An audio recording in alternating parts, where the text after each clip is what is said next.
So when you're a hammer, everything kind of looks like a nail. And last November, when Brett introduced this library music to us, what I could think of was, this is fantastic. And I went home and immediately started doing a web search because I was so excited about this idea of paying attention to what's in the background. Because for a long time, I've been thinking that there are a lot of things in our background that we're not paying attention to, and we need to. So that was a great inspiration, and I'm really excited that this service got to happen. As we enter into this election season and we observe this Earth Day, here we are in 2024, there are a lot of things happening behind us that we might want to call to our forefront. You know, when you think about it, when we think about our mindful moment that we do now each week with our children, mindfulness is basically just that, right? It's calling the things that otherwise we might not notice into the foreground of our thought. And often we think of those as good things. We want to notice the sky and the trees and the flowers. And that's the positive side of mindfulness and paying attention to what's in the background. I'm really excited that we as a community have had a commitment all year to trying to increase our mindfulness, and that our new group, meditation group on Saturday morning, is thriving under the leadership of our amazing student chaplain, Travis McPhee. It's wonderful. However, there are some things about mindfulness that perhaps aren't quite as sanguine. For example, there is a whole new art in the world of politics, and it's called co-opting. Maybe you've noticed this. It's about co-opting the message. And if you remember back in the day when we had a president named Barack Obama, many people were initially supportive of the radical idea that people needed access to health care. Incredibly radical idea. His political opponents were not as excited, and a derisive term was launched, Obamacare.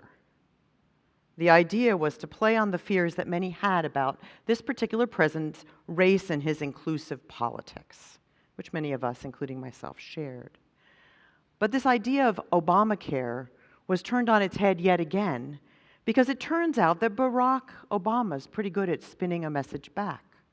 So he decided, okay, we can call it Obamacare. And as long as he was in office, that really worked. He had the ability to counter what was being put out there. And then, of course, his term ended and he stopped being president, which is a good practice for presidents. Just saying. And since then, the word Obamacare has once again been co-opted, turned on its head, and made to be a very derisive term. There's a couple other examples we could look at quickly. From the mid-1990s until very recently, the term liberal was weaponized, so that being a liberal was considered a very bad thing. Here's what Merriam-Webster says about liberalism. It's a supporter of policies that are socially progressive and promote social welfare, or a supporter of political and social philosophy that promotes individual rights, civil liberties, democracy, and free enterprise. Right? Doesn't sound that bad. But we all know that the co-opting of the message has turned that on its head, put it in the background that there's something wrong with being a liberal. Identity politics is another term.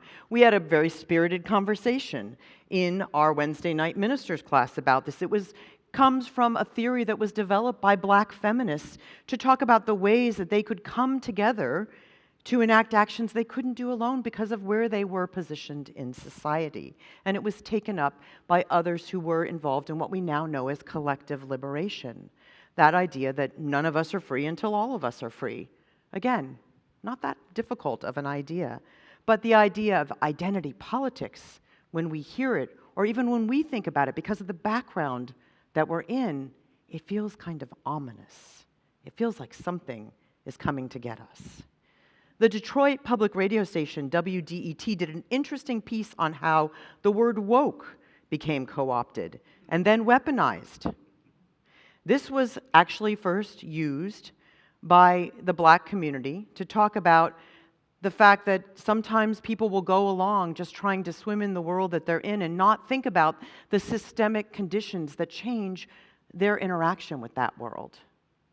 And then it was co-opted, actually, initially, this commentator said, by the white progressive community who used it as a badge of honor initially, and then by more conservative fronts. Detroit Public Radio Station said that it was, in fact, it traveled so far that it became an insult, and that is an example of how what's in the background begins to influence how we interpret something, even if we don't share the ideas that led to that decision. Daniel Kahneman has a book that has become a classic, I think, when we think about business books. It's called Thinking Fast or Slow, and it's one of the most successful business books of our era. He says, you may not know why you make your decisions because you may be influenced by different kinds of thinking. Some of it is the rational thinking, he calls that System B, but a lot of it is System A, the intuitive, emotional context of your decision that you might not even know because it's in the background, that it's influencing you. He says you may not know that you're optimistic about a project because something about its leader reminds you of your beloved sister, for example. Or you may not know that you are negative about a project because it reminds you of a boss who harassed or bullied you. Using both factors for decision making, he says, isn't a bad thing. But what's important is that you know that you are doing that. Because if you do, you have more information that can allow you to make a good decision. People who are cognitively busy are also more likely to make selfish choices, Kahneman says, because your wheels in the background are turning and turning and taking up so much space that you can't always measure the long-time consequences of your decisions. He says people who are stressed and filled with fear are less likely to make the decisions that will benefit them in the long term. And I want us to take a moment, just a moment, to think about this in this world in which we are faced with the impacts of climate change, something which causes a great deal of fear for us. And the other thing that Kahneman and his researchers have found is that fear takes up the most space in our background and makes it the hardest for us to make decisions from System B. When all of these things are looping behind us, we cannot make the decisions we want to. And there is a lot of background fear. In Seville, Spain, they now have rankings for heat waves in the same way that we've had rankings for the categories of hurricanes. It began in 2022 when a bunch of hot air was named Zoe and was rapidly outdone by a second wave named Iago, whose temperatures topped 110 degrees. A recent study concludes that 71% of the plastics, which have been produced since the 1950s when we first started to produce them, are still in place in our planet. And at our Place Council, just last week, we talked about the need to have a budget for removing the most flammable of our trees on campus as we approach fire season. These are the things that make the wheels behind us turn and make it harder to make decisions. This is what Daniel Gilbert and Timothy Wilson creates what they call miswanting, exaggerating the effects of what will happen in our future. It's a psychological concept that refers to the tendency of people to desire things that actually will not make them happy or satisfied in the long run, especially when they're taking up a lot of their decision-making with what's running in the background. Like an authoritarian government, which might seem like a good answer for the short term, but not the long, or to ignore the causes of climate change, which most climate scientists say we can still reverse if we act soon. We know that there is a thing now called climate despair, and a study by Yale Center for Climate Communications found that about 3% of people overall would admit to significant climate anxiety where it's affecting their lives.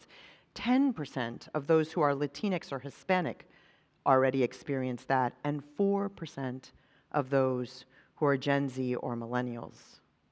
So it's a significantly higher level for those groups. I worry more about the others of us who are spending a lot of time trying not to think about what's in the background, as opposed to just looking at it and facing it with courage, and then being ready to act. As a trauma survivor, I know that sometimes my fears that are lurking there don't make me make the best decisions. Some observers say that climate change is like a collective trauma for all of us. And it keeps us, if we don't face it, from being in the driver's seat, from not realizing the need to act and simply confront our fears. If we did so, we might make some small decisions, the cumulative total of which would make a difference, like taking one less airplane flight to reduce our carbon footprint, or learning to live without plastic, because that's how we will create a new market for alternatives to plastic. And most importantly, working for the systemic change by, on a regular basis, letting our elected officials know that we care about this precious planet. So in this day, when we celebrate what's in the background, the beautiful parts, let's use that gift of beauty to also confront the things that we don't want to see. And in doing so, may we continue to embrace all that is our life, and also to celebrate that this earth is forever turning.